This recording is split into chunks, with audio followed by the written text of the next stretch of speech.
Bienvenue à Minuit Mystère. Ce soir, nous suivons Miss Marple dans la Société de la Lanterne Rouge, rassemblement secret, une lueur rouge sang et une mort enveloppée de silence. Quel détective admirez-vous le plus? Partagez-le ci-dessous. Maintenant, allumez une bougie et laissez le mystère commencer. C'était une douce soirée de septembre à St. Mary Mead, l'air juste assez frais pour rappeler aux villageois que l'été laissait place à l'automne. Le long de la place du village, des lanternes en papier se balançaient doucement aux branches du grand châtaignier, leurs lueurs rouges vacillant dans le crépuscule, tels des yeux vigilants. La Société de la Lanterne Rouge, une sorte de club culturel nouvellement créé, avait choisi ce soir pour sa réunion inaugurale, suscitant la curiosité et la vague désapprobation des comités paroissiaux plus anciens. Cette société était l'invention de M. Leonard Rathbone, un officier colonial à la retraite, au rire éclatant et au goût prononcé pour le théâtre. Il avait parlé avec passion de raviver l'esprit communautaire par le rituel et le symbolisme, et bien que peu de villageois en comprenaient vraiment le sens, ils avaient accepté d'y assister par politesse, ou du moins par simple désir de ne pas être laissés pour compte. Miss Jane Marple, impeccable et précise dans son châle gris tourterelle, avait accepté l'invitation avec son air habituel de légèreté.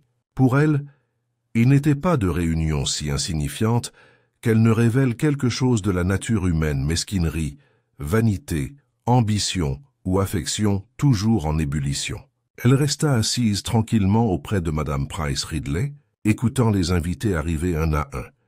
Le vicaire, sérieux et un peu désorienté, tenta d'engager la conversation avec Madame Bantry, resplendissante dans son chapeau à plumes, inadapté à la place du village. Le colonel Melchett se tenait à l'écart, sa pipe à la main, méfiant envers tout ce qui est aussi moderne que les sociétés de lanternes.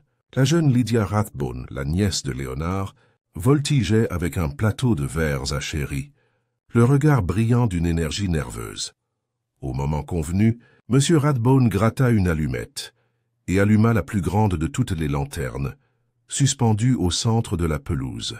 Sa lueur cramoisie baignait l'assemblée d'une lumière presque théâtrale. « Amis, déclara-t-il, sa voix portant à travers la pelouse, ce soir nous inaugurons une nouvelle tradition. Puisse la Société de la Lanterne Rouge nous rassembler dans l'amitié et la vérité. » Il y eut un murmure poli d'applaudissements. Quelqu'un rit. Le vicaire murmura « Tout à fait, tout à fait ». Mais à peine ces mots eurent-ils quitté les lèvres de Rathbone qu'un cri retentit dans la nuit. Les têtes se tournèrent brusquement vers ce bruit, et Lydia laissa tomber son plateau, ses verres se brisant dans l'herbe. À la lisière de la lumière de la lanterne, gisait une silhouette affalée sur le sol, immobile, sans vie, et terriblement déplacée au milieu de ces festivités inoffensives. La lueur cramoisie baignait le corps, lui donnant une allure presque mise en scène, comme si elle participait à une horrible performance. Miss Marple se pencha en avant, les yeux légèrement plissés. La soirée semblait avoir pris une tournure plus sombre que prévu. Le cri qui avait percé la nuit résonnait encore dans l'esprit des personnes rassemblées. Pendant un long moment, les villageois restèrent figés, pris entre l'incrédulité et la prise de conscience progressive que quelque chose de terrible s'était produit. Les lanternes, rougeoyantes dans la douce obscurité, projetaient des ombres changeantes sur les visages anxieux, conférant à la scène un air étrangement sinistre. C'est Madame Bantry qui a rompu le silence, serrant son chapeau d'une main tout en le pointant du doigt de l'autre. « Mon Dieu, c'est Harold Sims, le clerc du notaire. » En effet, tandis que plusieurs personnes se hâtaient, la silhouette allongée fut identifiée comme étant le jeune Harold. Bien connu à St. Mary Mead pour ses manières soignées, sa ponctualité et son empressement à satisfaire son employeur, M. Enderby. Ses lunettes fêlées gisaient à côté de lui, l'une des lentilles brillait faiblement à la lueur de la lanterne. Le colonel Melchett, prenant le commandement comme si le village était un champ de bataille, leva la main. « Reculez tous, laissez-le respirer. » Mais le vicaire, agenouillé près du corps, secoua bientôt gravement la tête. « J'ai bien peur que oui. Je crois que le jeune homme est parti. » Son cœur s'est arrêté. Une vague de choc parcourut la foule, suivi par l'inévitable cœur croissant des spéculations. « Morte? À une réunion mondaine de tous les endroits ?» chuchota Madame Price Ridley, serrant ses perles. « Sûrement un accident !» s'exclama le docteur Haydock, arrivé en retard et se frayant un chemin à travers la foule. Il se pencha vivement sur le corps, le visage crispé tandis qu'il l'examinait. « Non, non, ce n'est pas naturel. Il y a des signes ici des yeux, des ecchymoses à la gorge. » La nouvelle s'est répandue en un instant, volant de bouche en bouche avec la rapidité d'une traînée de poudre étranglée. Des halètements suivirent. Lydia Rathbone se couvrit la bouche de ses mains. M. Rathbone lui-même pâlit sous son teint rougeau, murmurant « Impossible. Pas ici. Pas ce soir. » Miss Marple, assise un peu à l'écart, observait les expressions changeantes, les regards nerveux, les intonations soudaines et aiguës. Elle ne s'avança pas et ne chercha pas à s'immiscer dans la scène. Au lieu de cela, elle joignit soigneusement les mains sur ses genoux, son regard errant d'un villageois à l'autre, avec une attention calme et rauque. Le colonel Melchett, après un moment, se tourna vers la compagnie rassemblée. « Nous allons prévenir la police immédiatement. Personne ne doit partir avant son arrivée. » Un murmure s'éleva à cette déclaration. L'idée d'être détenu, même brièvement, en indigne plus d'un. Madame Bantry déclara que c'était scandaleux. Monsieur Enderby murmura que son bureau pouvait difficilement se permettre de perdre Harold et qui serait désormais responsable de la copie des actes. Madame Price Ridley se pencha vers sa voisine et murmura avec délectation « Écoutez-moi bien, il y aura un scandale derrière tout ça. Les jeunes gens ne se font pas étrangler sans raison. » Les ragots commencèrent à s'intensifier, le choc s'estompant, remplacé par le besoin humain d'expliquer, de désigner les coupables, ou du moins de raconter une histoire. On disait que Harold avait récemment été aperçu en compagnie de Lydia Rathbone, ce qui avait attiré l'attention de plusieurs personnes sur la jeune fille, pâle et tremblante près des lanternes. D'autres se souviennent qu'il s'était un jour disputé avec M. Enderby à propos d'une question de comptabilité. Un autre encore fit une remarque sur une mystérieuse lettre que Harold avait reçue à la poste une semaine auparavant. Chaque mot de spéculation flottait dans la nuit comme des papillons, de nuit tournant autour de la lumière de la lanterne, ajoutant de la confusion plutôt que de la clarté. Miss Marple, toujours silencieuse, remarqua que Madame Price Ridley parlait avec beaucoup trop d'empressement, sa voix surpassant les autres. Madame Bantry, en revanche, semblait plus sincèrement choquée, bien que son goût naturel pour le théâtre donnât à ses exclamations une touche théâtrale. La détresse de Lydia Rathbone parut sincère à Miss Marple, mais teintée de quelque chose de plus complexe que le simple chagrin. Finalement, le bruit d'une voiture approchant interrompt le flot des conjectures. Deux agents arrivent, suivis de l'inspecteur Craddock, un homme aux épaules carrées, à l'air vif mais quelque peu impatient. Il prit immédiatement les choses en main, agissant avec l'assurance assurée de l'autorité. « Allons !» dit Craddock fermement, son regard balayant l'assemblée. « L'affaire est grave. Un jeune homme a perdu la vie dans des circonstances suspectes. Je vous demande à tous de rester calmes et de répondre honnêtement aux questions qui vous seront posées. Personne ne partira avant que les dépositions n'aient été recueillies. » Les villageois s'irritèrent, certains offensés, d'autres secrètement ravis par le drame. Madame Bantry s'éventa avec son programme de la soirée.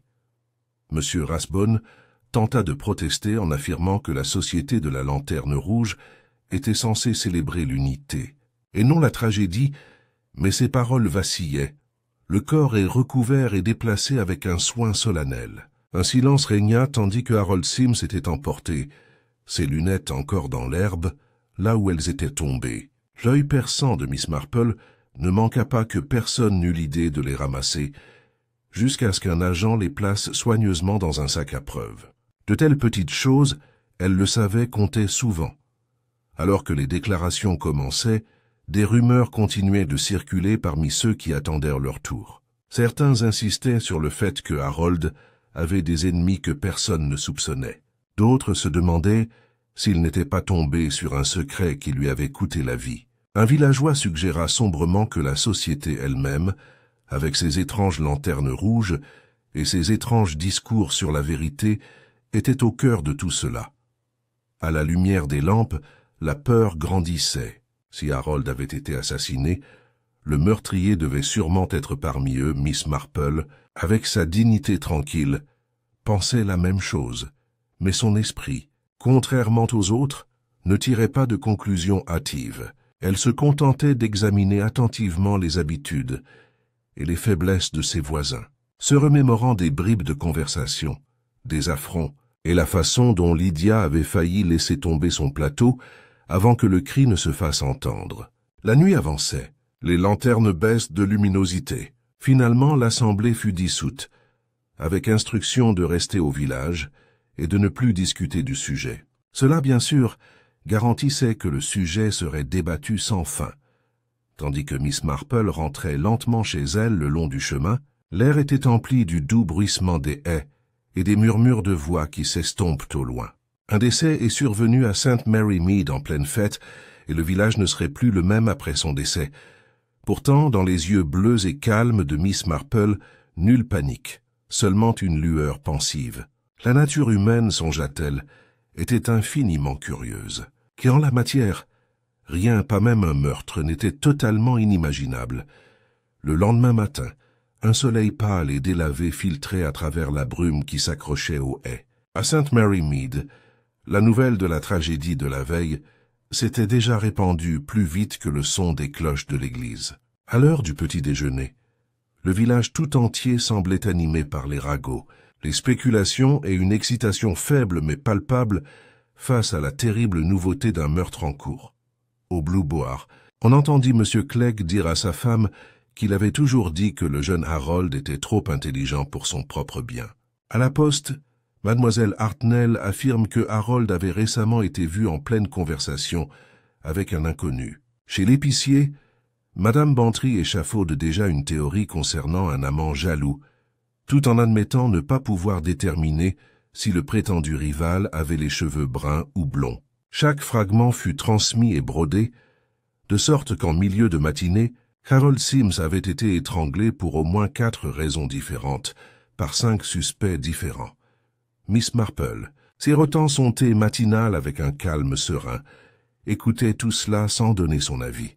Elle le faisait rarement, sauf si on la lui demandait. Mais son esprit, derrière ses doux yeux bleus et son sourire tendre, fouillait déjà le désordre des conjectures, avec la prudence experte de quelqu'un qui comprend les ressorts cachés de la folie humaine. Elle se souvenait parfaitement des lunettes d'Harold, fissurées et scintillantes à la lumière de la lanterne, posées à côté de lui. Elle se souvenait aussi de la suite des événements, le plateau de Lydia s'écroulant au sol, les cris de surprise, puis la découverte du corps. De tels détails n'étaient jamais insignifiants. En milieu de matinée, l'inspecteur Craddock s'était installé dans le salon du presbytère, transformé à la hâte en bureau temporaire. Les agents allaient et venaient, chargés de notes et de déclarations. Les villageois étaient convoqués un par un, et leurs témoignages étaient consignés avec une patience méthodique.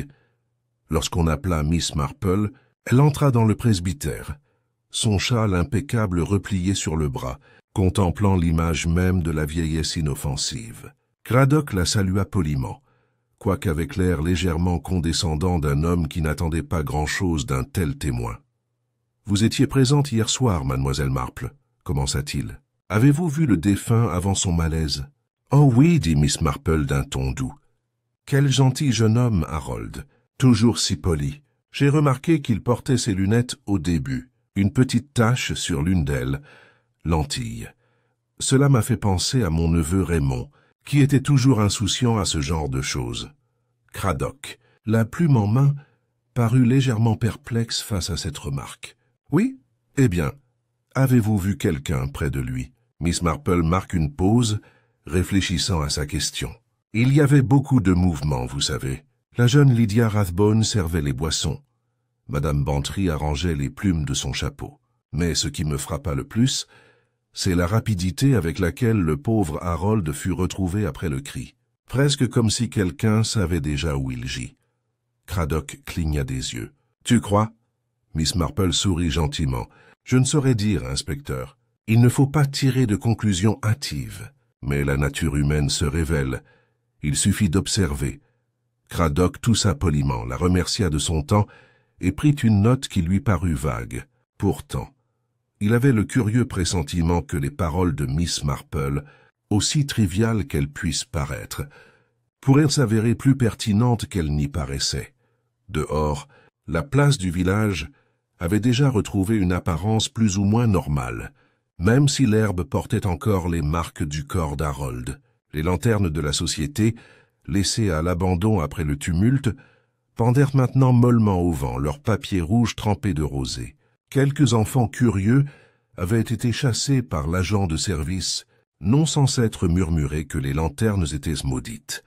Miss Marple, passant devant chez Madame Bantry pour aller la voir, ne put s'empêcher de penser que les enfants, malgré toute leur fantaisie, trébuchent souvent plus près de la vérité que leurs aînés. À Gossington Hall, Madame Bantry l'accueillit à bras ouverts et lança un flot de théories. « Ma chère Jane, c'est vraiment choquant. Pauvre Harold, étranglé lors de notre charmante petite réunion. Et vous, qu'en pensez-vous? Pensez-vous que ce soit quelqu'un d'extérieur au village? Un vagabond, peut-être? J'ai trouvé qu'il était un peu pâle la semaine dernière, et peut-être était-ce dû à une faiblesse cardiaque. » Miss Marple écoutait attentivement, hochant la tête de temps à autre. « C'est toujours possible, bien sûr, » dit-elle doucement, « mais la strangulation suggère plutôt une main active. » Madame Bantry frissonna, mais ses yeux pétillaient de curiosité. « Je dois dire que cela donne un côté dramatique à la compagnie de Rathbone. Pourtant, entre nous, je n'ai jamais cru au discours de cet homme sur le rituel et la vérité. Absurde. » Miss Marple ravala sa remarque en sirotant son thé. Elle avait observé la même chose, le discours de Rathbone, aussi flamboyant fût-il, semblait destiné à impressionner. Pourtant, sous-jacent, une tension perçait dans son regard comme s'il craignait quelque chose ou quelqu'un. En quittant Gossington Hall, Miss Marple croisa le docteur Haydock dans sa voiture. Il s'arrêta pour échanger un mot baissant la voix. « Je vous le dis, Jane, aucun doute. Harold Sims a été étranglé, des doigts puissants à la gorge. Mais qui dans ce village aurait pu le tuer? À moins que sa voix ne s'éteigne. » Refusant d'exprimer ses soupçons, le regard de Miss Marple était doux. « Il y a toujours des causes, cher docteur, parfois insignifiantes, mais pour la personne concernée, considérables. » Tout l'après-midi, le village continue de s'animer. On disait que Lydia Rathbone s'était évanouie de retour au presbytère, mais d'autres chuchotaient qu'elle s'était disputée en secret avec Harold. M. Enderby apparut au bureau de poste, pâle et secoué, marmonnant la perte de son employé le plus fiable. M. Rathbone lui-même, d'ordinaire si vigoureux, se serait enfermé dans son bureau, n'en ressortant que pour déclarer que la société de la Lanterne Rouge allait certainement perdurer. Ce soir-là, tandis que le soleil disparaissait derrière les haies et que le ciel prenait une teinte violette, Miss Marple était assise près de sa fenêtre, tricotant. La rue du village en contrebas était désormais calme, mais elle pouvait presque entendre les murmures qui parcouraient encore les ruelles et les salons. Elle repensa aux lunettes d'Harold, aux mains tremblantes de Lydia, aux déclarations trop sérieuses de Rathbone. Des schémas, songea-t-elle, commençaient à émerger. Pas encore complets, pas encore clairs, mais de faibles liens tout de même. Et s'il y avait une chose qu'elle avait apprise au cours de sa longue vie, c'était que le plus petit fil, tiré doucement, pouvait démêler la tromperie la plus soigneusement tissée. Pour l'instant, elle attendrait. Elle observerait. D'autres pourraient colporter des ragots et tirer des conclusions hâtives. Mais Miss Marple savait que ce n'était pas le cas. La nature humaine, après tout, ne changeait jamais. Et c'est elle, en fin de compte, qui révélerait qui avait semé le meurtre parmi les lanternes rouges de St. Mary Mead. Le lendemain apporta une clarté automnale plus vive, une fraîcheur qui contrastait avec le malaise persistant à St. Mary Mead. La rosée scintillait sur les haies, les cheminées fumaient faiblement, et pourtant, tous les passants échangeaient des remarques à voix basse sur le meurtre. C'était le genre de sujet qui permettait même à des connaissances lointaines de s'arrêter dans la ruelle pour une longue conversation, comme s'il s'agissait d'une fête de village, plutôt que de la mort d'un jeune homme. L'inspecteur Cradock, cependant, n'était pas d'humeur à bavarder. Toujours installé au presbytère, il avait commencé à éplucher les déclarations avec l'énergie méthodique d'un homme déterminé à restreindre le champ des possibles. À ses yeux, une figure se détachait du lot Lydia Rathbone. L'effondrement nerveux de la jeune fille après la mort d'Harold, ses tremblements, ses larmes, Cradock les interpréta non pas comme de l'innocence, mais comme l'agitation d'une conscience coupable. Plus accablante encore était la rumeur murmurée selon laquelle Harold lui avait accordé une attention particulière et que M. Rathbone s'était opposé à cet attachement. Une histoire d'amour interdite, une dispute à la lueur d'une lanterne, un acte de passion telle était la théorie de l'inspecteur, et elle lui convenait parfaitement. Le colonel Melchett, de passage en sa qualité officielle, hocha vigoureusement la tête, tandis que Cradock exposait son raisonnement.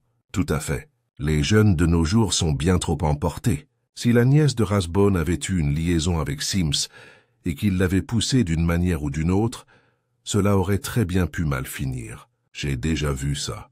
C'est alors que Miss Marple, discrètement admise au presbytère par la femme du pasteur, sous prétexte de lui apporter un panier de scones, s'assit sagement dans un coin. Ses aiguilles claquaient tandis qu'elle écoutait.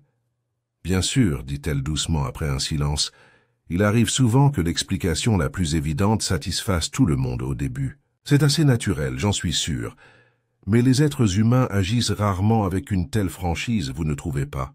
Surtout dans un petit village, où les passions couvent au lieu de s'embraser. » Cradock fronça les sourcils. « Vous n'êtes pas d'accord, Miss Marple? »« Pas du tout, » dit-elle avec un sourire doux. « Je suggère simplement que Lydia est très jeune et très effrayée. J'ai plutôt pensé que ses larmes étaient davantage de peur que de culpabilité. » Cradock insista, peur d'être découvert, ou la peur d'être accusé, répondit Miss Marple, tricotant toujours. C'est terrible d'avoir les yeux de tout un village braqués sur soi. Et la pauvre Lydia était certainement consciente de tous ces regards. Ces paroles, prononcées à voix basse, restèrent gravées dans l'esprit de l'inspecteur, même s'il ne l'admit pas immédiatement.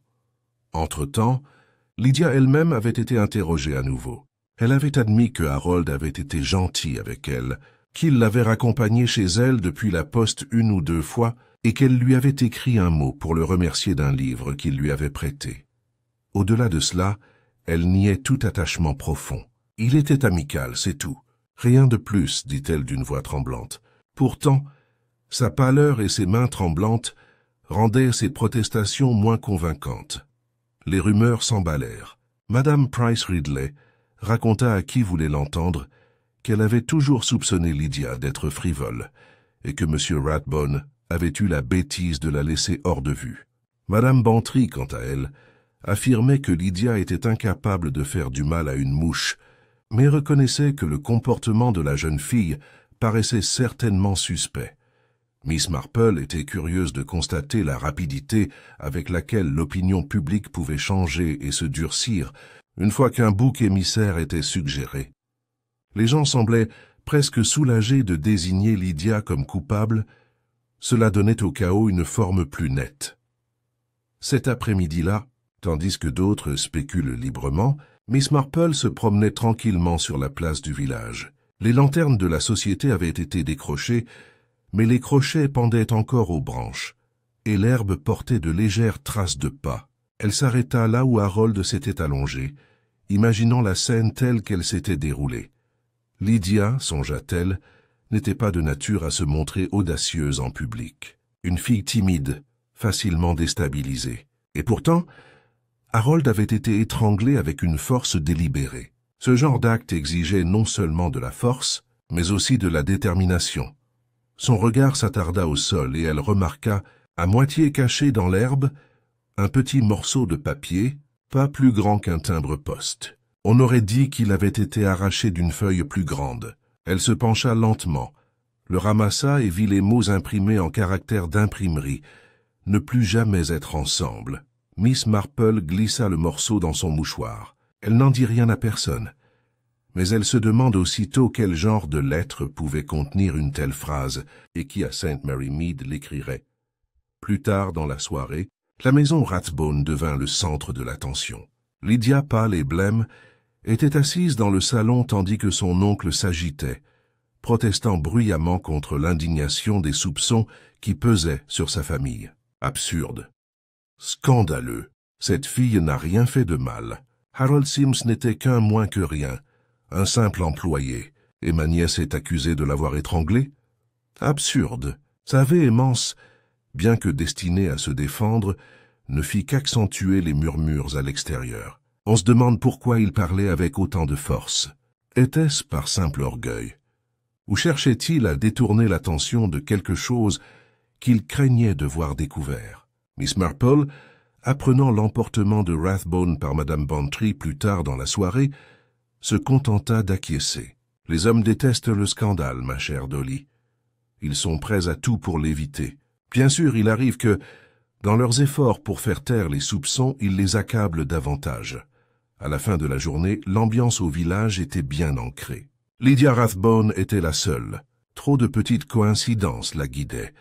Trop d'yeux se souvenaient de son visage pâle et de ses mains tremblantes. L'inspecteur Craddock, convaincu d'être sur la bonne voie, se prépara à pousser son enquête plus loin.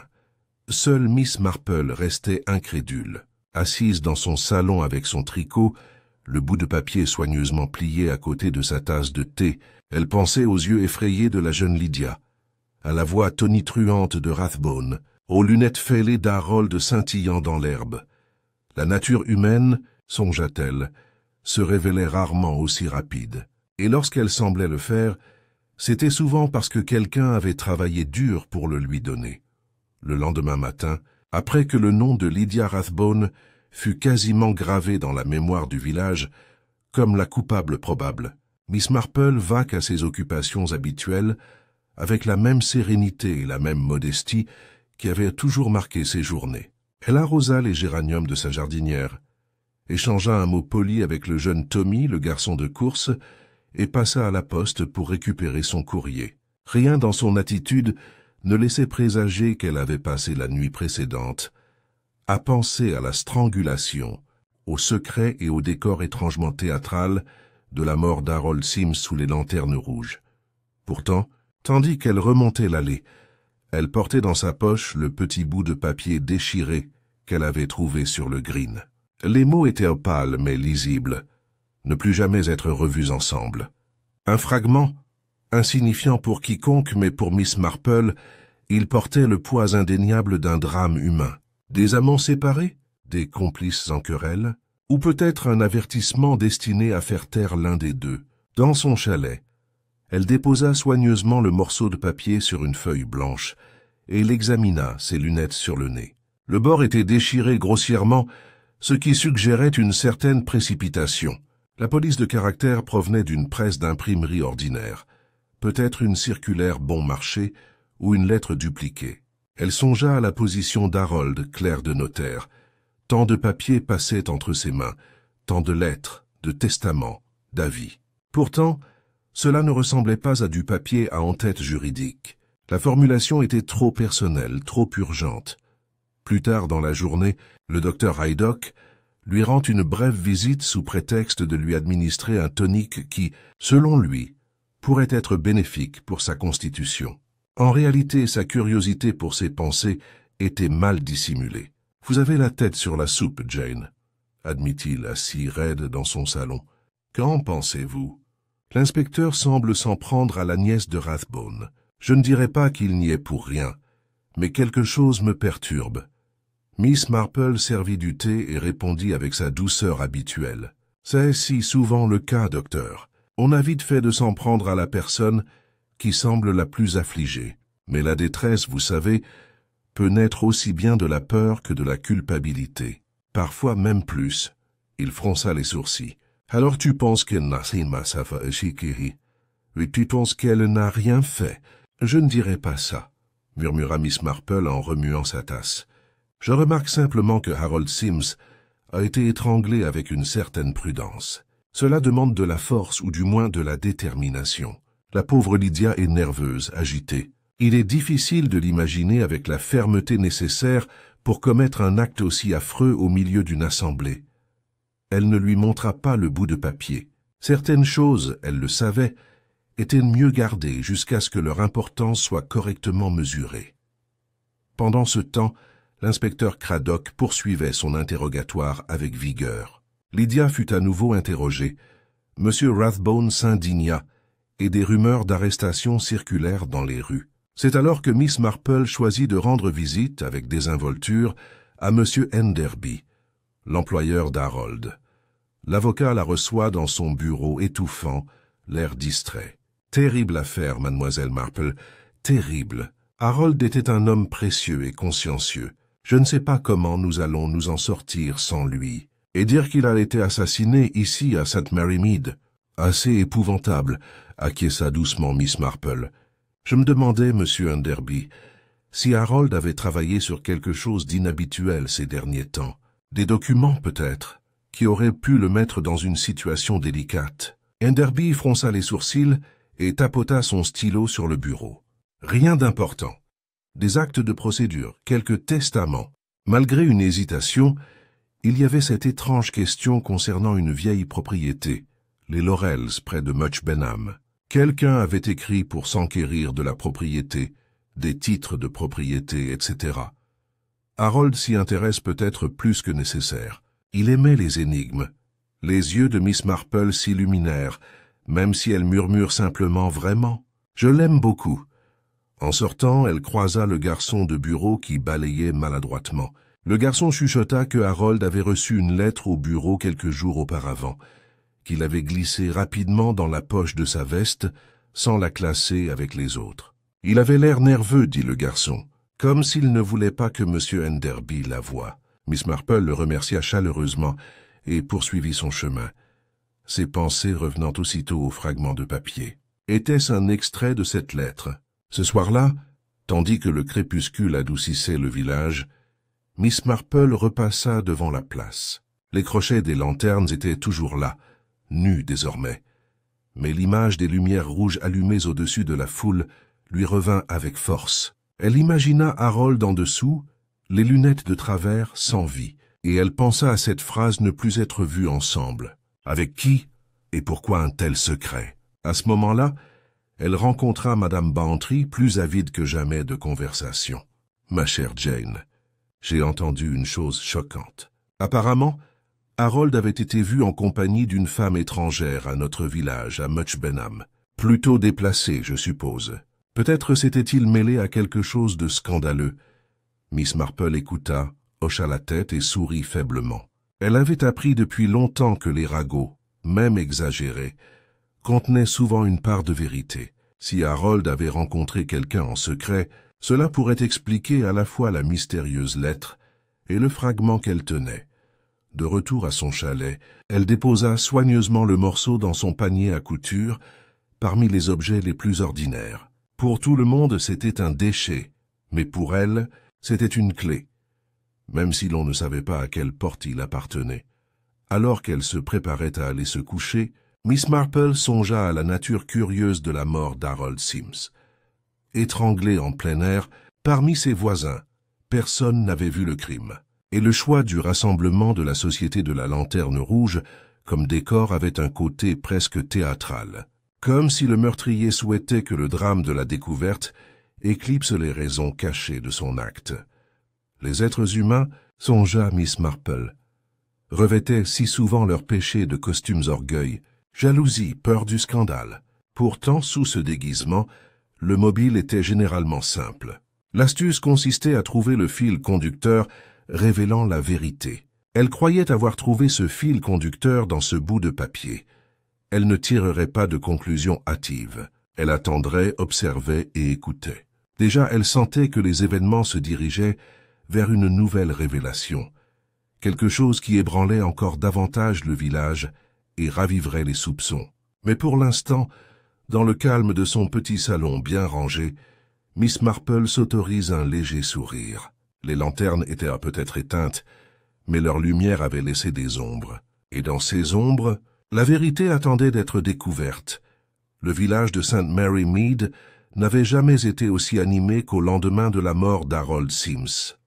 La tragédie avait éveillé chez ses habitants non seulement la peur, mais aussi une curiosité irrésistible. qui se manifestait par des conversations chuchotées aux portes des jardins, des visites précipitées entre voisins et la circulation incessante de théories, comme si chaque villageois était un détective amateur. Mais sous l'excitation se cachait la tension, qu'avec la tension venaient les querelles. La première eut lieu dans la grande rue devant le marchand de légumes. Madame Price Ridley, avec son air d'autorité habituel, déclara à portée de voix que Lydia Rathbone s'était conduite de manière scandaleuse avec Harold et que tout le monde le savait. Lydia, qui s'était timidement aventurée jusqu'au magasin dans l'espoir d'un peu de normalité, entendit la remarque et fondit en larmes, laissant tomber son panier de pommes aux pieds de Madame Bantry. M. Rathbone, surgissant au même instant, saisit sa nièce par le bras et se tourna vers Madame Price Ridley avec une telle véhémence que même elle en fut prise de court. « Comment osez-vous calomnier ma famille en public? Madame, vous devriez avoir honte. Lydia est une jeune femme respectable et n'a rien fait de mal, rien. » Sa voix résonna dans la rue, attirant les regards curieux des commerçants et des passants. Madame Bantry, tentant d'apaiser les choses, emmena Lydia en hâte, mais le mal était fait. Le soir venu, la moitié du village répétait l'histoire de la colère de Rathbone, tandis que l'autre moitié spéculait sur ce qui pouvait bien se cacher derrière une telle intensité. Miss Marple, qui avait observé la scène de loin, songea qu'une colère aussi véhémente cachait souvent de la peur. Mais peur de quoi? De Lydia ou de lui-même? Pendant ce temps, l'inspecteur Craddock poursuivait son enquête avec une frustration croissante. Les preuves contre Lydia restaient circonstancielles, mais aucun autre suspect ne se présentait avec conviction. Il interroge directement M. Rathbone, lui demandant si Harold n'avait jamais manifesté un intérêt excessif pour les affaires familiales. Rathbone le nia avec une telle force que Craddock prit note de se demander si le monsieur ne protestait pas trop. Une autre confrontation éclata 2 jours plus tard, cette fois au presbytère. L'épouse du pasteur, Madame Clément, avait invité un petit groupe de dames à prendre le thé, espérant rétablir un semblant de paix. Mais la paix n'était pas au programme. « Je me fiche de ce qu'on dit », déclara Madame Price Ridley les yeux pétillants. « Cette fille cache quelque chose. Sinon, pourquoi s'évanouirait-elle de façon aussi théâtrale la nuit du meurtre? La culpabilité est une évidence, Madame Bantry. » Les plumes de son chapeau tremblant d'indignation rétorqua. « Vraiment, Price Ridley, vous avez l'opinion la plus malveillante qui soit. Lydia est innocente. Et je ne vous laisserai pas répandre de viles rumeurs. Si vous cherchez un suspect, regardez plutôt Harold lui-même. Les jeunes hommes peuvent se livrer à toutes sortes de bêtises, surtout avec des femmes qu'on ne voudrait pas nommer. » Le mot « femme » flottait dans l'air comme de la fumée. Mademoiselle Hartnell se pencha en avant avec empressement. « Voulez-vous dire qu'il fréquentait quelqu'un d'extérieur à ce village? »« Je ne veux rien dire, » dit Madame Bantry avec délectation, « mais j'ose dire qu'on pourrait poser quelques questions à Much Benham, Miss Marple, assise tranquillement avec sa tasse de thé, laisse les mots se poser. » C'était remarquable de voir comment la vérité pouvait être révélée lorsque les esprits s'échauffent. Les ragots étaient comme un étiage et tout rattrapé, le vrai comme le faux, mais de temps en temps, quelque chose brillait indubitablement parmi les fils. Le soir même, Miss Marple se rend au Laurier, la propriété mentionnée par M. Enderby. La maison était vide depuis longtemps, volets clos, jardin envahi par la végétation. Debout devant le portail, elle observait pensivement les fenêtres obscurcies. Il n'était pas difficile d'imaginer une réunion clandestine, à l'abri des regards indiscrets. Si Harold avait découvert un secret concernant le propriétaire, cela pourrait expliquer son meurtre. Ses pensées furent interrompues par l'apparition soudaine du docteur Haydock, qui était allé consulter un patient du coin. « Jane, tu ne devrais pas rester seule dans ce coin du village. Le malaise est déjà assez présent. » Miss Marple sourit sereinement. « Je prenais simplement l'air, docteur. Mais je dois avouer que les maisons vides m'intéressent. Elles cachent souvent bien plus que de la poussière et des toiles d'araignée. » Le médecin lui lança un regard perçant. « Tu crois que la mort d'Harold est liée à cet endroit? »« Je ne dirais pas ça, » répondit-elle doucement. « Mais je pense que les jeunes trouvent parfois ces maisons très pratiques, lorsqu'ils souhaitent ne pas être observés. » Cette remarque apparemment anodine, resta gravée dans l'esprit de Haydock longtemps après qu'il fut parti.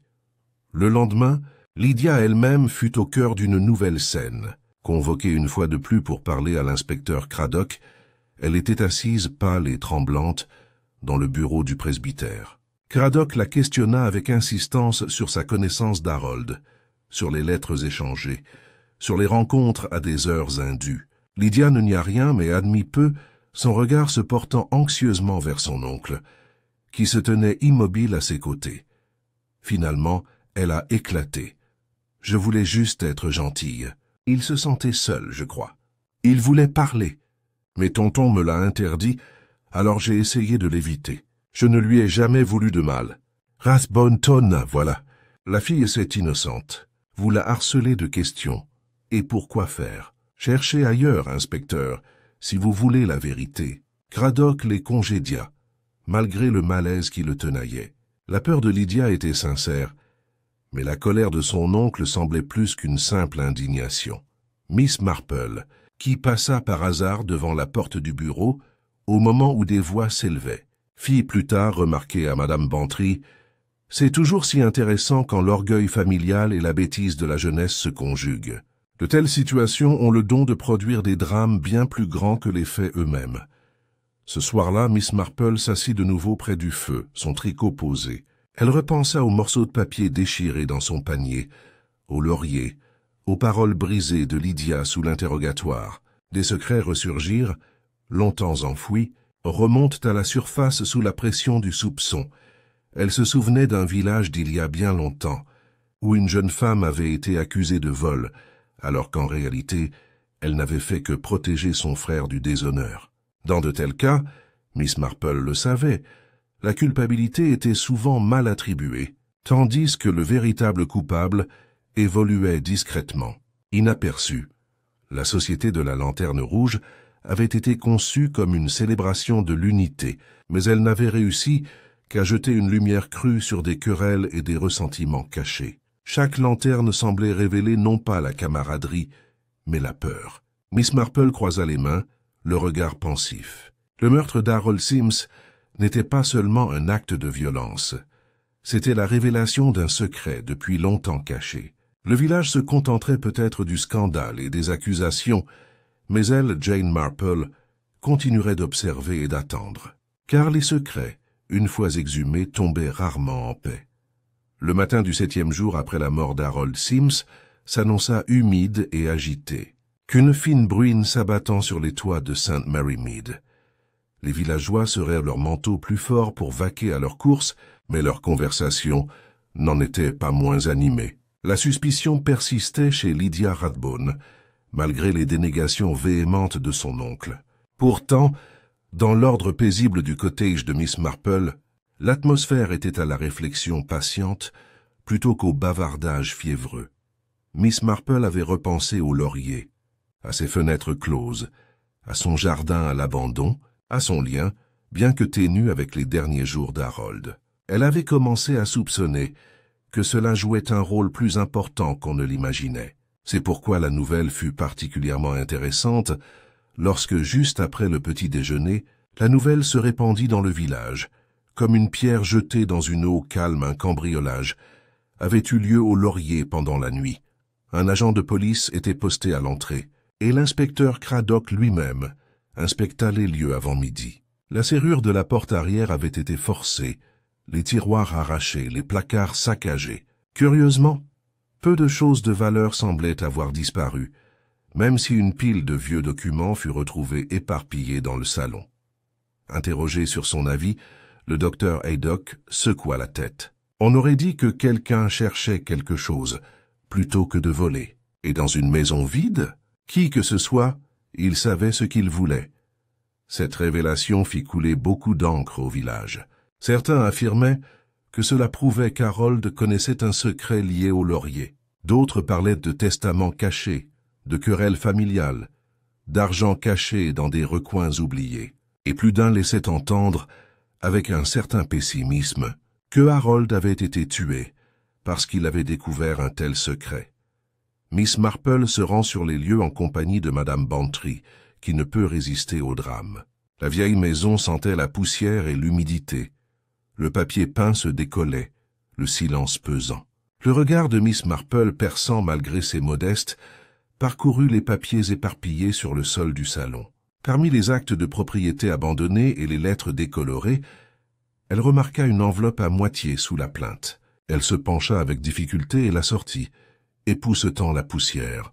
L'enveloppe était vide, mais de légères traces d'encre à l'intérieur suggéraient qu'elle avait autrefois contenu une lettre dactylographiée. Ses pensées se portèrent aussitôt sur le bout de papier dans son panier. Elle glissa discrètement l'enveloppe dans son sac à main, tandis que Madame Bantry racontait à quel point tout cela était passionnant. L'inspecteur Craddock, arrivé quelques instants plus tard, n'était pas d'humeur à bavarder. « Ceci est une confirmation, » dit-il aux deux dames. « Harold a découvert quelque chose en rapport avec cette maison.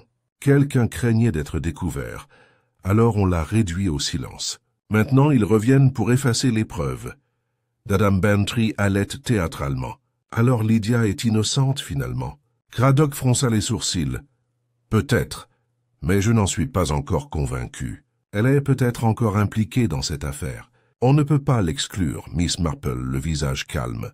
Dis seulement que la vérité a une curieuse façon de se révéler, inspecteur, une fois que tous les petits morceaux sont correctement assemblés. » Cet après-midi-là, un autre événement secoua le village.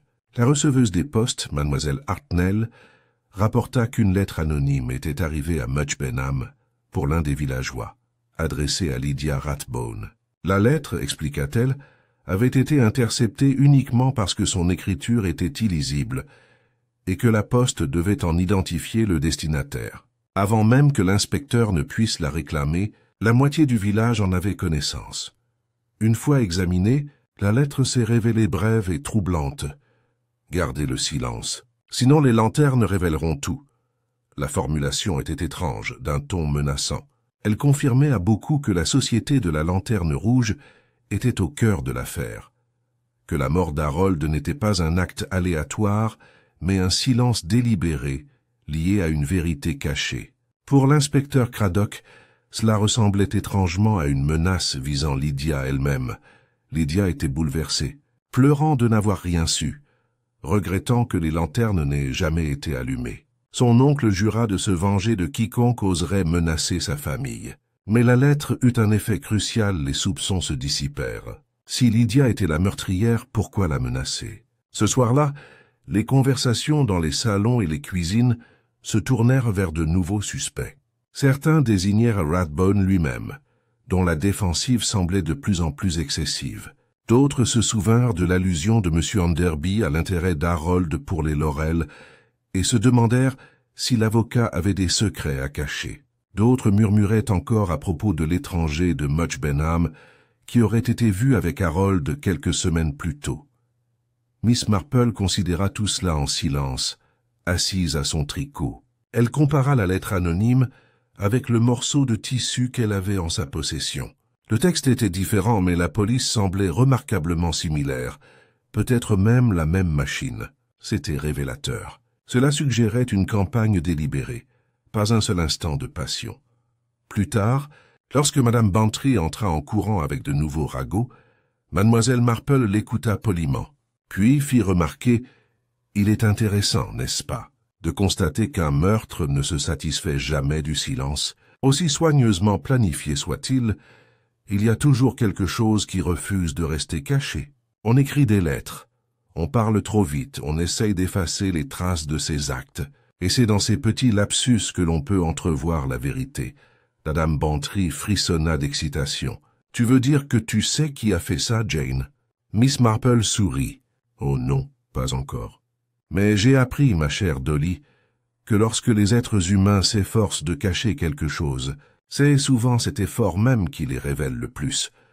La pluie continuait de tomber doucement cette nuit-là, claquant contre les fenêtres des chaumières et ruisselant des avant-toits.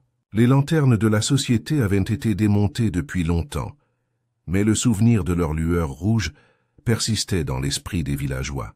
À présent, avec l'effraction au laurier et la remise d'une lettre de menace à Lydia, le sentiment de danger s'était accru. Miss Marple posa son tricot et contempla la nuit humide.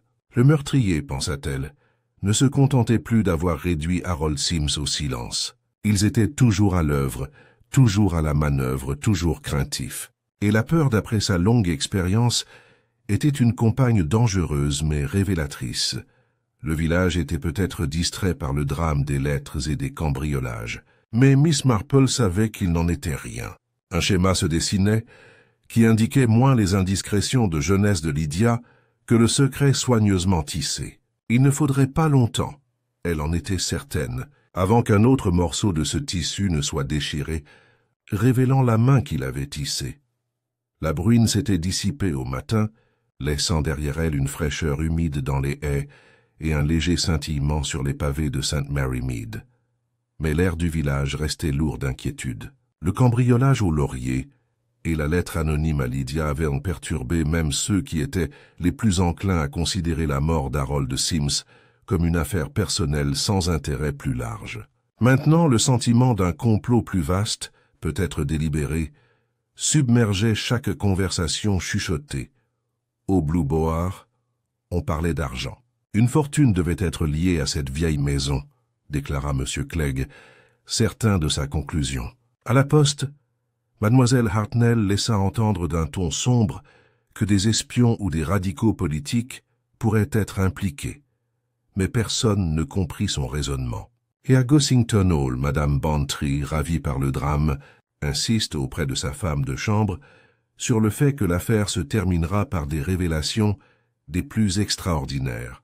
Croyez-moi, Miss Marple, cependant, était beaucoup moins impressionnée par les théories des villageois. Elle savait pertinemment que, lorsqu'on cherchait des explications à tâtons, on maquillait souvent ces suppositions de couleurs éclatantes.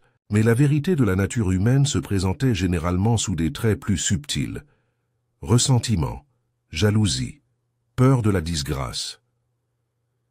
Ce matin-là, elle se rendit au presbytère pour le thé, à l'invitation de Madame Clément. L'inspecteur Craddock était là, l'air fatigué mais déterminé, ses notes éparpillées en désordre sur le bureau du vicaire. Il salua Mademoiselle Marple poliment, mais avec l'air légèrement condescendant qu'il lui réservait. « Nous progressons », assura-t-il au vicaire. « L'effraction confirme que Harold Sims est tombé sur quelque chose qu'il n'aurait jamais dû voir. La lettre anonyme prouve que quelqu'un cherche à faire taire Lydia par la peur. Tout porte à croire que la famille Rathbone est impliquée d'une manière ou d'une autre. » Miss Marple s'installa dans son fauteuil, les mains jointes. « Il est curieux, n'est-ce pas, inspecteur, de voir combien de fois les gens s'imaginent que les menaces vont les empêcher de parler. D'après mon expérience, de telles lettres réussissent rarement. Elles ne font qu'attirer l'attention. » Craddock fronça les sourcils. « Alors tu penses que la lettre était maladroite. Ce n'est peut-être pas maladroit, mais révélateur. Par exemple, cela suggère que quelqu'un ici n'est pas aussi sûr de lui qu'il le souhaite. » L'inspecteur serra les lèvres. Sans répondre, après le thé, Miss Marple rentra chez elle par le chemin et se retrouva rejointe par le docteur Haydock, qui lui emboîta le pas. « Vous étiez au presbytère, » dit-il brusquement. « Avez-vous remarqué l'attitude de Rathbone hier ?» Quand Lydia a été interrogée à nouveau, l'homme semblait sur le point d'exploser. « Il cache quelque chose, Jane, je parie. » Miss Marple inclina la tête. « C'est possible. Les hommes fiers sont prêts à tout pour protéger leur nom de famille. Mais je me dis parfois que ce que nous cachons n'est pas toujours ce dont on nous soupçonne. » Haydock soupira. « Tu as toujours 3 coups d'avance. Si tu vois quelque chose, Jane, pour l'amour du ciel, dis-le à Craddock. Il ne n'admettra pas, mais ton aide lui serait utile. » Miss Marple sourit simplement, un sourire silencieux qui ne trahissait rien. Cet après-midi-là, une nouvelle altercation éclata. M. Enderby, l'employeur d'Harold, fut aperçu en pleine dispute avec Rathbone, devant le bureau de poste. Des témoins rapportèrent des éclats de voix, Enderby déclarant cela aurait dû être réglé par le bureau, tandis que Rathbone remarquait « Vous n'avez pas le droit de vous mêler de mes affaires ». La dispute prit fin brutalement lorsque Rathbone s'éloigna, laissant Enderby rouge et tremblant. En moins d'1 heure, tout le village fut au courant. Les spéculations reprirent peut-être Harold avait-il découvert quelque chose dans les papiers d'Enderby concernant les lauriers, et peut-être Rathbone Avait-il voulu que cela soit étouffé? Miss Marple, écoutant les récits, remarqua simplement combien il était opportun que tant de querelles éclatent désormais en public, comme si la tension sous-jacente ne pouvait plus être contenue. Ce soir-là, dans son salon impeccable, Miss Marple disposa les objets qu'elle avait rassemblés, le bout de papier déchiré, l'enveloppe vide des lauriers et son souvenir de la lettre anonyme présentée au presbytère. Elle examina de nouveau les polices sous sa lampe.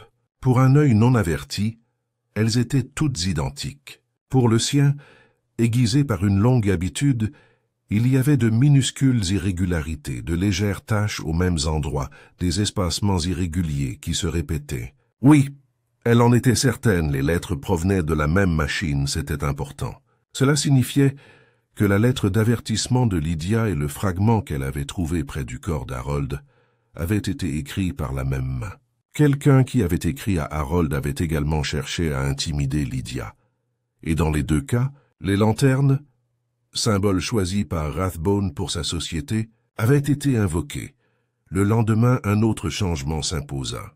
Les agents, après avoir fouillé les laurels plus minutieusement, découvrirent un document à moitié brûlé dans la cheminée. Les fragments suggéraient qu'il s'agissait d'une lettre tapée à la machine comme les autres. Bien que incomplète, une phrase pouvait être déchiffrée, propriété non traçable. Craddock annonça cette découverte au colonel Melchett avec un certain triomphe. Et voilà, un litige foncier et Harold s'en mêla. Quelqu'un voulait absolument empêcher toute révélation.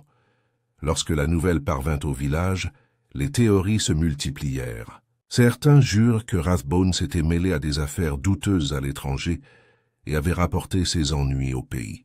D'autres murmuraient qu'Enderby avait falsifié des documents et qu'Harold l'avait découvert. Quelques-uns suggérèrent même qu'Harold lui-même avait fait chanter quelqu'un. Miss Marple resta silencieuse sur la question, mais son esprit fonctionnait sans relâche. Elle se souvenait de l'insistance effrayée de Lydia, affirmant qu'elle avait simplement voulu être gentille avec Harold. Elle se souvenait de la colère de Rathbone, des dénégations empreintes de rougeur d'Enderby, de la précipitation avec laquelle Madame Price Ridley accusait. Tous ces détails formaient des schémas, se chevauchaient, s'entrecroisaient. Ce soir-là, Madame Bantry la rejoignit pour le dîner, bavardant avec enthousiasme. « Ma chère Jane, le drame s'intensifie d'heure en heure. Un cambriolage, une menace, une lettre brûlée, et ensuite, je vous le dis, j'ai l'impression d'être au milieu d'un de ces romans policiers que mon mari déteste tant. » Miss Marple servit à son invité une assiette de jambon froid et sourit faiblement. La vraie vie d'Ollie est rarement aussi ordonnée. Dans les romans, la vérité est généralement grandiose et théâtrale. Dans les villages, elle est souvent plus modeste, plus humaine. Une querelle, une honte secrète, un héritage disputé. Mais bien sûr, ajouta-t-elle doucement, de petites motivations peuvent mener à des actes très graves. Madame Bantry frissonna de joie. Et vous vous doutez déjà de qui il s'agit, n'est-ce pas? Miss Marple ne répondit pas. Elle se contenta d'attraper son tricot, laissant les aiguilles cliqueter doucement dans le silence. Mais dans ses yeux brillait une faible lueur de certitude. Les lanternes de la société avaient été retirées, les festivités oubliées. Pourtant, leur ombre persistait, et dans cette ombre, la tromperie prospérait. Miss Marple savait que le meurtrier était toujours parmi eux, observant, attendant, peut-être même en train de tisser d'autres mensonges. Mais les mensonges, aussi habiles soient-ils, avaient le don de piéger celui qui les racontait, et quand cela arriverait, elle serait prête.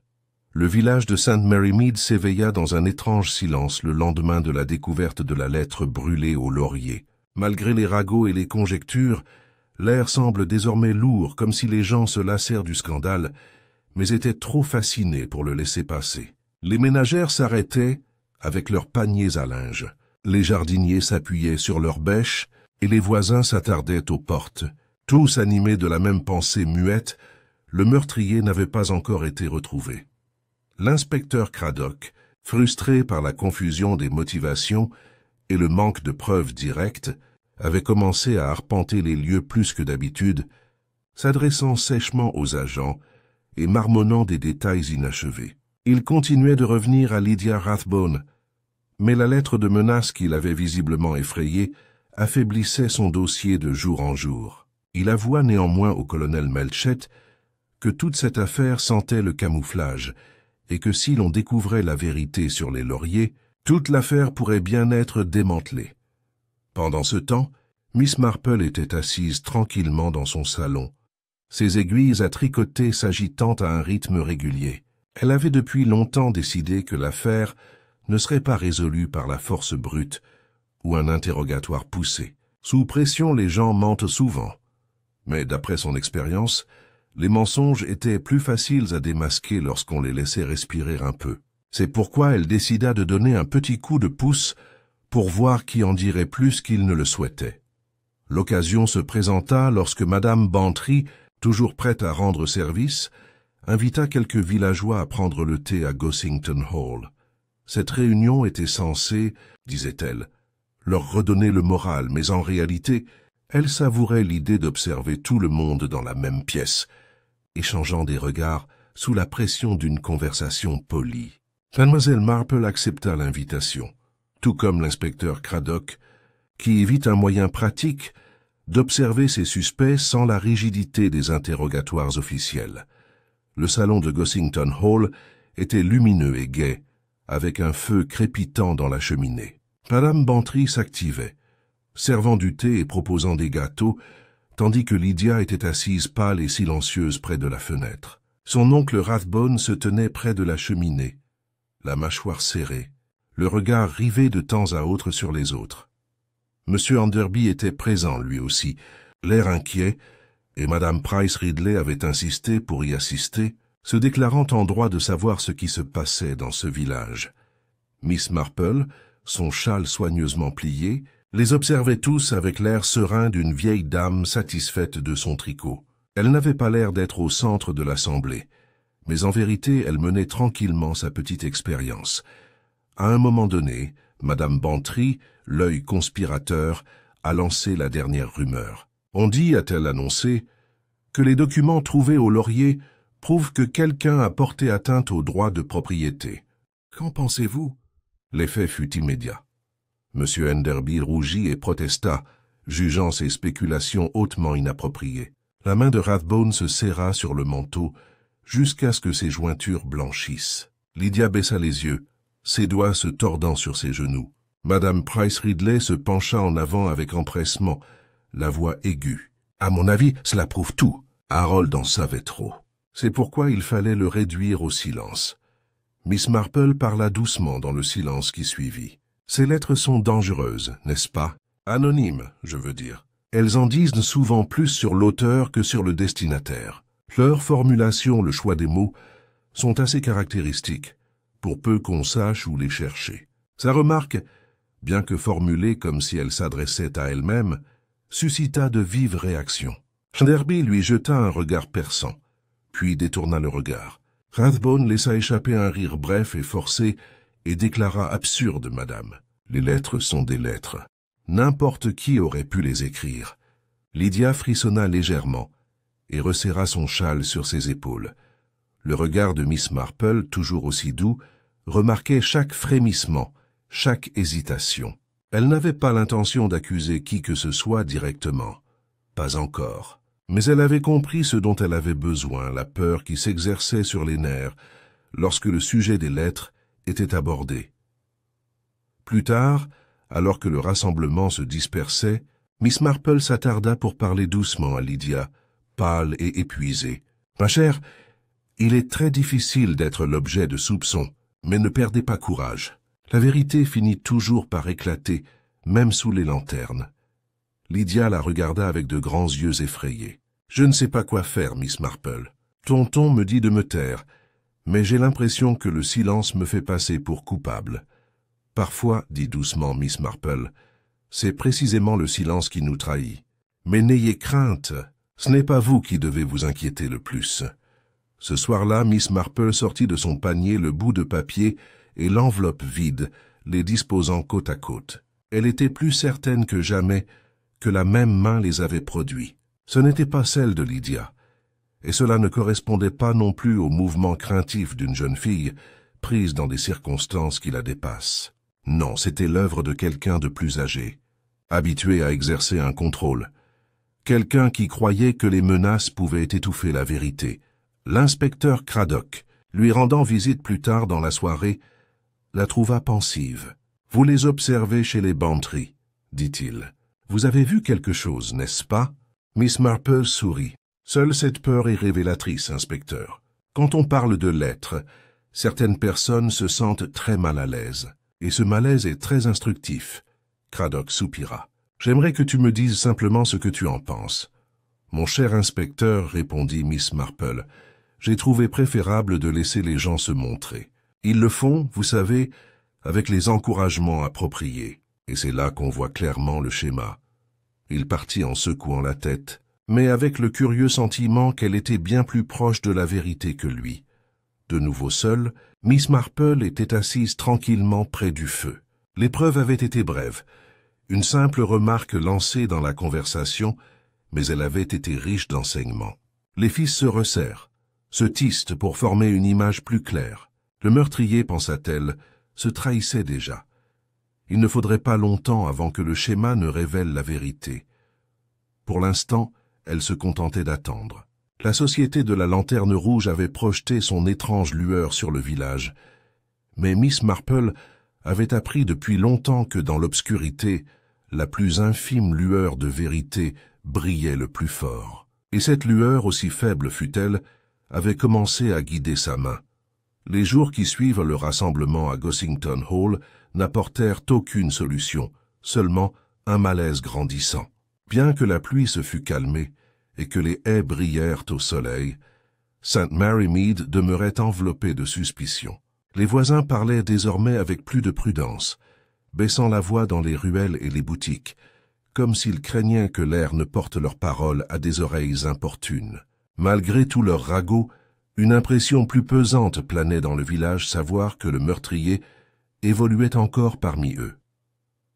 L'inspecteur Craddock travaille sans relâche, mais sa frustration grandit. Il pressa Rathbone d'obtenir des réponses au sujet des lauriers, mais l'officier à la retraite éluda la question avec véhémence, déclarant la maison sans importance. Il interrogea Enderby sur des documents manquants, mais ne reçut que des réponses vagues. Il confronta même Madame Price Ridley, après que des rumeurs eurent suggéré qu'elle avait vu Harold avec un inconnu, mais celle-ci déclara avec indignation avoir été mal citée.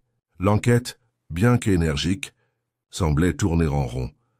Miss Marple, en revanche, vivait tranquillement, ne semblant s'occuper que de détails, un pot de chrysanthème sur le rebord de sa fenêtre, la réparation du rideau déchiré d'un voisin, la préparation d'un gâteau aux graines pour le presbytère. Pourtant, derrière son regard doux, elle organisait ses pensées, guettant le petit glissement qui resserrait la toile. Un soir, elle se retrouva à Gossington Hall, où Madame Bantry avait insisté pour qu'elle vienne dîner. « C'est intolérable, Jane », déclara Madame Bantry en servant la soupe. « Dire qu'un meurtrier est libre, alors que la pauvre Lydia reste le sujet de conversation du village. J'aimerais tellement que l'inspecteur arrête Rathbone, tout simplement. Je n'ai jamais aimé les manières de cet homme. » Miss Marple sourit faiblement. « Il est imprudent de lui de souhaiter une conclusion trop hâtive. Souvent, la personne que nous aimons le moins est celle-là même qui est innocente des pires actes. » Madame Bantry soupira dramatiquement, mais admet que Lydia, au moins, semblait trop fragile pour culpabiliser. Elle dépérit sous la pression. Son oncle la protège comme un bulldog, mais j'ai parfois l'impression qu'elle le craint plus que l'inspecteur. Miss Marple repoussa cette pensée. Après tout, la peur était souvent plus révélatrice que la colère. Le lendemain matin, un incident survient. Un garçon du village, jouant près des lauriers, avait découvert un second fragment de papier dans la haie du jardin. L'inspecteur Craddock l'examina et ne trouva que quelques mots lisibles. Pas d'autre choix si découvert. Bien que incomplet, le fragment suggérait urgence et conspiration. L'inspecteur annonça avec une satisfaction sombre que cela confirmait que Harold Sims avait découvert une affaire si dangereuse que quelqu'un avait été contraint d'agir. Pour lui, cela renforçait la théorie selon laquelle l'oncle de Lydia avait été impliqué dans des affaires louches Harold ayant payé le prix de sa curiosité. Mais Miss Marple, étudiant le fragment plus tard, alors que Craddock lui accordait à contre-cœur un coup d'œil, remarqua les mêmes irrégularités qu'elle avait déjà observées. La même machine, la même main, les avait toutes produites. Un seul auteur avait tissé des fils, et cette personne s'était donné beaucoup de mal pour effrayer Lydia, tout en détournant les soupçons. Cet après-midi-là, elle rend visite à Lydia, apportant un panier de scones. Elle trouva la jeune fille pâle et renfermée, les yeux cernés par l'insomnie. Rathbone était absent, assistant à une réunion, et la femme de chambre fit entrer Miss Marple sans faire d'histoire. « Ma chère, » dit gentiment Miss Marple en posant le panier, « vous n'êtes plus vous-même. La peur est une chose terrible, vous savez. Elle fait trembler les mains. Le cœur vacille. Et pourtant, souvent ce que nous craignons est bien moins dangereux que le silence que nous gardons à son sujet. » Lydia la regarda avec de grands yeux. « Je n'ai jamais voulu tromper personne, Miss Marple. Je voulais seulement aider Harold. Il m'a dit qu'il avait trouvé quelque chose dans les vieux papiers du bureau dont il devait me parler. Il me faisait confiance, mais j'ai pris peur. Oncle aurait été tellement en colère. »« Qu'a dit Harold exactement ?» demanda doucement Miss Marple. Lydia hésita, puis chuchota. « Il a dit que les papiers prouvant que quelque chose clochait avec la propriété des Laurel, que quelqu'un avait falsifié des documents il y a longtemps. Il a dit qu'il devait décider s'il devait le dire ou utiliser ce qu'il savait comme arme. » Miss Marple hocha lentement la tête. Cela correspondait à ses soupçons. Harold détenait un savoir menaçant pour autrui, et ce savoir lui avait coûté la vie. Quand Rathbone revint et trouva Miss Marple dans le salon, son mécontentement était à peine voilé. « Je dois insister, Miss Marple, pour que vous vous absteniez de perturber ma nièce. Les enquêtes de l'inspecteur suffisent amplement sans que des curieux du village ne s'immiscent dans des affaires qu'ils ne comprennent pas. » Miss Marple se leva avec son calme habituel. « Oh, je vous assure, colonel, je ne comprends pas grand-chose. Je ne suis qu'une vieille femme sotte. Mais parfois, les vieilles femmes sottes remarquent des choses que les autres ignorent. Et ça peut être plutôt gênant, n'est-ce pas ?» Les yeux de Rathbone brillèrent, mais il ne dit rien. Ce soir-là, assise seule près de son feu, Miss Marple médita sur les paroles de Lydia. Des documents falsifiés, un propriétaire caché, un commis trop instruit, un classique de la cupidité et de la dissimulation. Mais la violence de la fin d'Harold, la mise en scène dramatique sous les lanternes rouges, suggérait plus qu'une simple logique. Cela suggérait de l'orgueil, un désir de dominer, peut-être même d'humilier, et de telles qualités, songea-t-elle, étaient souvent inscrites clairement dans le caractère d'une personne, pour peu qu'on y regarde de plus près. Le lendemain, Craddock convoqua une petite réunion au presbytère, dans l'intention d'exposer officiellement sa position. Rathbone était présent, le visage fermé, sa nièce silencieusement accrochée à son côté. Enderby arriva en retard, agité et en sueur. Madame Bantry réussit à obtenir une place, malgré l'absence de raison officielle, tandis que mademoiselle Marple se glissait discrètement dans un coin, son tricot à la main. Craddock commença avec fermeté. « Je suis convaincu que Harold Sims a découvert des preuves de contrefaçon concernant la propriété connue sous le nom de The Laurels. En tentant d'utiliser ou de révéler ces informations, il a causé sa propre mort, tué par quelqu'un qui cherchait désespérément à dissimuler l'affaire. » La pièce s'agita de murmures. Rathbone se raidit. Enderby rougit et Lydia se cache le visage dans ses mains. Les aiguilles de Miss Marple claquaient doucement. Elle ne disait rien, pas encore, car si la théorie de l'inspecteur était proche de la vérité, il lui manquait la pièce maîtresse, la pièce humaine. Elle la voyait se former à présent, telle l'ombre projetée par les lanternes éteintes depuis longtemps. Le moment approchait où le silence ne servirait plus à rien. Bientôt elle parlerait, doucement mais avec détermination. Et alors, le masque du meurtrier tomberait aussi sûrement que les lampions s'étaient effondrés sous la pluie. Pour l'instant, elle restait comme toujours la vieille fille silencieuse et observatrice dans son coin, le regard brillant de connaissance de la nature humaine. Le schéma était déjà clair dans son esprit, il ne lui restait plus qu'à attendre le bon moment pour le révéler. La réunion au presbytère dura plus longtemps que prévu par l'inspecteur Craddock. Il espérait prononcer son réquisitoire avec enthousiasme pour bien faire comprendre que la mort d'Harold Sims résultait d'une sordide affaire immobilière et que l'un des principaux responsables devait en être l'auteur. Pourtant, l'atmosphère dans la salle refusait de se calmer. Chaque remarque, chaque toux nerveuse semblait fragiliser l'autorité de l'inspecteur. Le colonel Rathbone, debout, droit comme un piquet près de la cheminée, répétait sans cesse que toute allusion à son implication était une calomnie outrageante. Sa nièce Lydia était assise, pâle et menue, les mains crispées sur ses genoux, tandis que M. Enderby jouait avec ses lunettes, le visage trempé de sueur. Madame Bantry, qui avait réussi à rester, agitait son éventail comme au théâtre, tandis que mademoiselle Marple, toujours aussi silencieuse, tricotait tranquillement dans un coin. L'inspecteur Craddock s'éclaircit la gorge. « Soyons francs, nous avons la preuve de documents falsifiés concernant les lauriers. Harold Sims les a découverts et a été tué pour cela. Celui qui avait le plus à perdre en étant démasqué avait raison de le réduire au silence. Un silence s'ensuivit. C'est dans ce silence que Miss Marple prend la parole, d'un ton doux mais posé. « Pardonnez-moi, inspecteur, je me demande si nous ne devrions pas nous demander non seulement qui avait à perdre avec la découverte d'Harold, mais aussi qui croyait avoir le pouvoir de faire taire les autres par la peur. Les menaces, après tout, laissent une marque très particulière. » Rathbone laissa échapper un rire sec. « Vraiment, Miss Marple, les lettres anonymes sont l'œuvre de lâches et de fauteurs de troubles. Elles ne prouvent rien. Au contraire, dit doucement Miss Marple, ses aiguilles s'arrêtant au milieu d'un clic, elles révèlent beaucoup de choses, lorsqu'on les observe attentivement. Voyez-vous, la lettre d'avertissement de Lydia et le bout de papier retrouvé près d'Harold ont été tapés sur la même machine, et la lettre à moitié brûlée au laurier, elle aussi, présentait le même espacement particulier. 3 messages distincts, tous écrits par la même main. L'inspecteur Craddock se redressa. « Et la main de qui, Miss Marple ?» Elle plia son tricot, ses yeux parcourant la pièce avant de se poser non pas sur Lydia ou son oncle, mais sur M. Enderby M.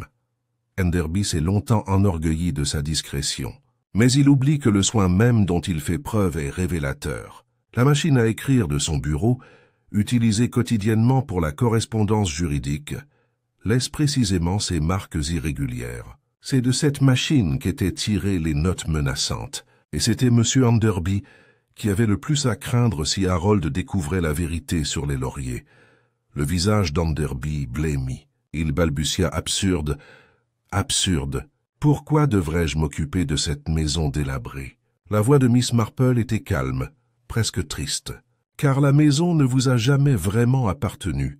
Des années auparavant, vous avez falsifié les registres pour dissimuler le véritable héritier, gardant ainsi le contrôle de la propriété. Harold, méticuleux, a reconnu l'incohérence lorsqu'on lui a demandé de retrouver la propriété. Il vous a confronté, ou peut-être avait-il l'intention de le faire. Et vous, monsieur Enderby, vous avez cru pouvoir le faire taire, d'abord par des avertissements, puis par des menaces, et enfin, comme il ne reculait pas en lui mettant les mains sur la gorge sous les lanternes rouges, un halètement parcourt la pièce. Lydia porte les mains à sa bouche. Madame Bantry laissa échapper un murmure. « Je le savais. » Le colonel Rathbone le fixa, stupéfait, sa colère momentanément remplacée par la stupeur. Enderby s'affala sur une chaise, les mains tremblantes. « Tu ne peux pas le prouver, » murmura-t-il. « Personne ne m'a vu. Personne. » Miss Marple secoua doucement la tête. Les preuves, qu'il s'agisse d'empreintes digitales ou de témoins, peuvent être difficiles à obtenir. Mais les preuves d'un autre genre sont nombreuses. Les lunettes d'Harold, par exemple, furent projetées à terre et brisées dans sa lutte. Et les lettres, monsieur Enderby, des lettres qu'aucune fille timide n'aurait pu produire. Des lettres destinées à terrifier, écrites par un homme qui pensait que l'autorité le protégerait. L'inspecteur Craddock s'avança, la mâchoire serrée. « Ça suffit, Enderby. Tu viens avec nous. » L'avocat ne chercha pas à se lever. Il resta penché, son sang-froid s'effritant. « Je n'avais pas l'intention d'en arriver là, dit-il d'une voix rauque. Je voulais juste le prévenir. » Mais il rit et dit qu'il allait me dénoncer. Je ne pouvais pas laisser faire. Tout ce que j'avais, ma réputation, mon cabinet, tout aurait été ruiné. Le regard de Miss Marple était fixe. C'est si souvent le cas. Une petite tromperie non corrigée se transforme en une plus grande. Et finalement, pour la protéger, on commet l'acte le plus grave qui soit. La nature humaine est très prévisible à cet égard. Lydia fondit en larmes, le visage enfoui dans ses mains.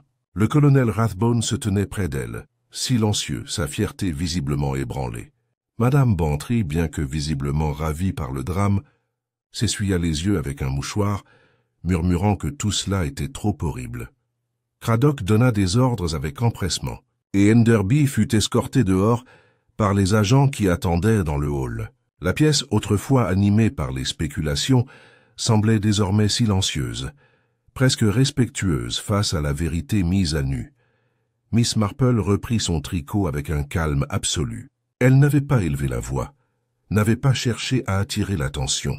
Elle avait simplement pointé du doigt, avec douceur, ce qui était déjà là, attendant d'être vu.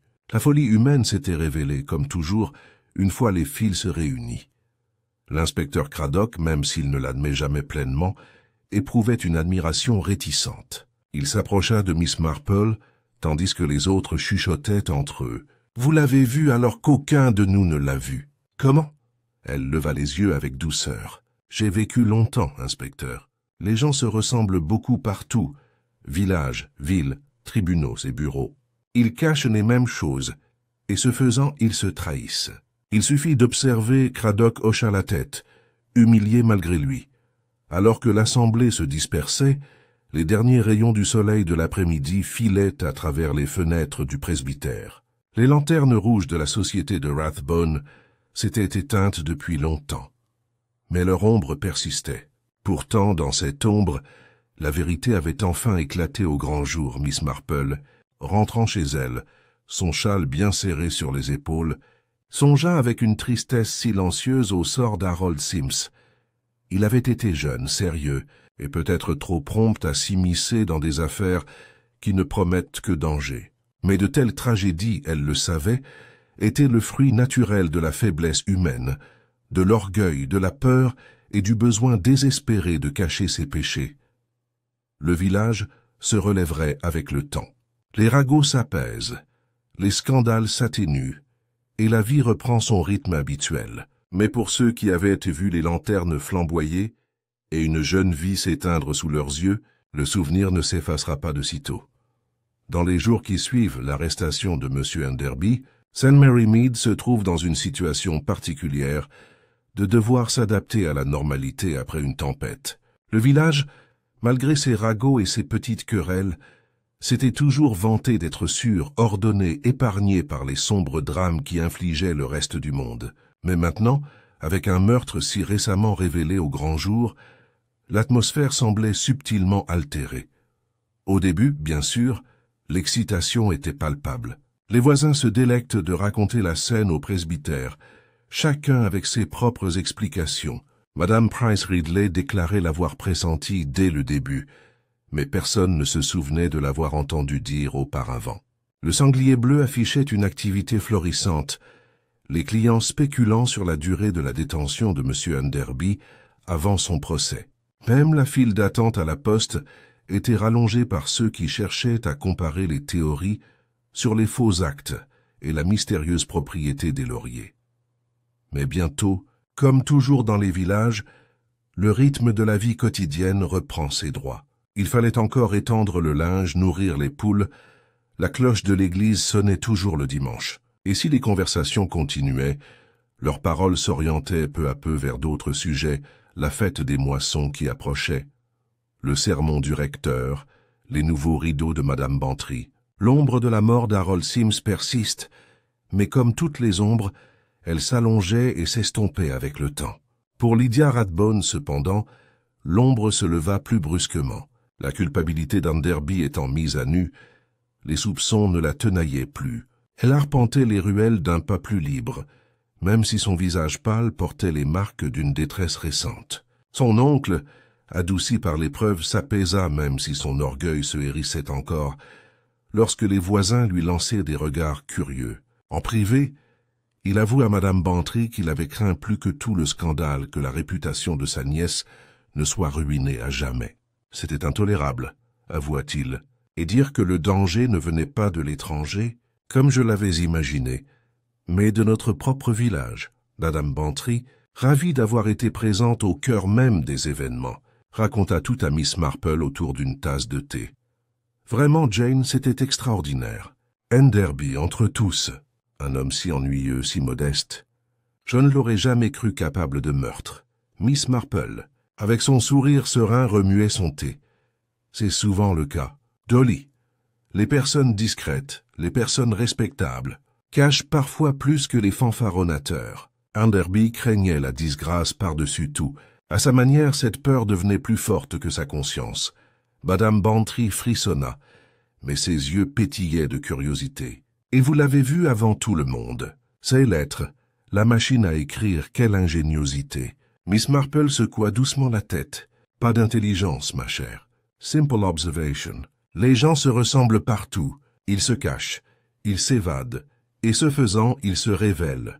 Harold était jeune et irréfléchi, peut-être, mais sa tragédie résidait dans la confrontation avec le secret longtemps gardé d'autrui. C'est tout. De l'autre côté des fenêtres du cottage, le jardin resplendissait des couleurs automnales, les chrysanthèmes se détachant sur le vert déclinant. Miss Marple les contemplait avec une satisfaction tranquille. Elle avait toujours trouvé le changement des saisons rassurant. Les crimes allaient et venaient. Les scandales éclataient et s'éteignaient. Mais les cycles de la nature persistaient, indifférents à la folie humaine. L'inspecteur Craddock est venu un après-midi avant de partir pour Londres. Il s'est montré courtois, quoique encore légèrement déconcerté par sa dette envers la perspicacité de Miss Marple. Vous aviez raison, bien sûr. J'aurais pu passer des semaines à chasser les ombres sans vos conseils. Dites-moi franchement, Miss Marple, comment le saviez-vous? Miss Marple le regarda de ses doux yeux bleus. Je l'ignorais, inspecteur, mais j'en reconnaissais les signes. Les lunettes d'Harold restaient là où elles étaient tombées. Les lettres tapaient avec les mêmes irrégularités, l'anxiété d'Enderby chaque fois que le sujet des lauriers était évoqué. Ce n'étant que des détails, mais la nature humaine est tissée de petits détails. Une fois qu'on a repéré le motif, le reste suit. Craddock hocha la tête, réticent mais sincère. « J'ose dire que vous feriez un excellent détective. » Miss Marple sourit faiblement. « Oh non, je ne devrais jamais gérer les heures, mais dans les villages, on apprend peut-être bien plus qu'on ne le pense. On y voit les mêmes péchés et les mêmes secrets se reproduire en miniature. Ils nous apprennent tout ce que nous devons savoir. » Après son départ, Miss Marple resta assise tranquillement à tricoter, réfléchissant. Le pauvre Harold Sims, sérieux et dévoué, avait payé un lourd tribut pour avoir découvert ce qui n'était pas censé être vu. Enderby, respectable en apparence, avait menti pendant des années, et en le protégeant s'était détruit. Lydia, bien que épargnée, avait appris avec quelle rapidité la rumeur pouvait anéantir une vie. Rathbone, fier et farouche, avait découvert que même lui ne pouvait maîtriser la nature humaine. Ce soir-là, alors que le soleil déclinait et que les premiers froids de l'hiver envahissaient l'air, Miss Marple repassa devant la place du village. Les lanternes de la société de Rathbone avaient disparu depuis longtemps, leur lueur rouge n'étant plus qu'un souvenir. Les enfants jouaient là où Harold était tombé, leurs rires résonnant. La vie avait repris, comme toujours. Pourtant, pour ceux qui étaient passés par là, l'image des lanternes allumées et du corps sous elles resterait. Miss Marple marque une pause, les yeux fixés sur le grand châtaignier, où les lanternes avaient autrefois été accrochées. Les êtres humains, songea-t-elle, se créent souvent des ombres, des tromperies, de l'orgueil, des péchés secrets, et parfois, ces ombres devenaient plus sombres qu'ils ne pouvaient les supporter. Pourtant, même dans l'obscurité, la vérité avait le don de percer, révélée par le plus infime indice, qu'aussi inévitable que l'aube qui suit la nuit, elle resserra son châle sur ses épaules et retourna vers sa chaumière. Demain apporterait le confort ordinaire de la vie villageoise, tricot, commérage, thé du jardin de la femme du pasteur. Mais elle savait que derrière ces choses ordinaires, la nature humaine serait toujours à l'œuvre, tissant ses drames silencieux. Et lorsque ces drames deviendraient trop sombres, lorsque le péché et la peur basculeraient dans le crime, elle serait là, observant son regard doux, prête à voir ce que les autres ignorent. Car c'était, après tout, la voix de Jane Marple, une gardienne silencieuse de la vérité, déguisée en simple vieille femme dans un petit village anglais, qui comprenait mieux que quiconque les secrets qui se cachaient dans l'ombre de la lanterne.